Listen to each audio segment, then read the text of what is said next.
Magnetic strip reader ஒன்று இருக்கும். Okay, அவங்க கார்டில் பார்த்தீங்கன்னா ஒரு பிளாக் கலர் லேயர் இருக்கும் இல்லையா, அந்த பிளாக் கலர் லேயர் வந்து ஒரு மாதிரி லைக் ஒரு ஏடிஎம் கார்டில் பார்த்தீங்கன்னா, இப்போ இது ஒரு ஏடிஎம் கார்டு வச்சுக்கிட்டிங்கன்னா இந்த இடத்துல ஒரு பிளாக் கலரில் ஒரு லேயர் ஒன்று வரும். ஓகேவா, பார்த்துருக்கீங்களா? அது வந்து மேக்னெட்டிக் ஸ்ட்ரிப்னு சொல்லுவாங்க. அதில் தான் உங்களோட சென்சிட்டிவான டேட்டாஸ் வந்து இருக்கும், அந்த கார்டோட சென்சிட்டிவான டேட்டாஸ்.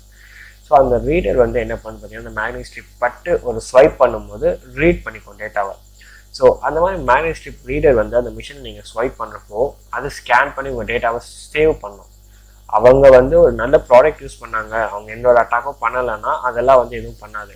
இல்லை உங்கள் டேட்டா வந்து ரீட் பண்ணி ஒரு காப்பி போடுற மாதிரி இருந்ததுன்னா ஈஸியாக உங்கள் டேட்டா வந்து சேவ் பண்ணி வச்சுக்கும். ஓகே, மிஷினில்.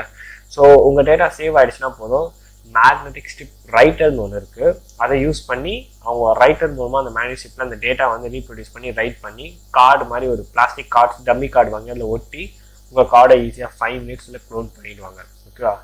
இது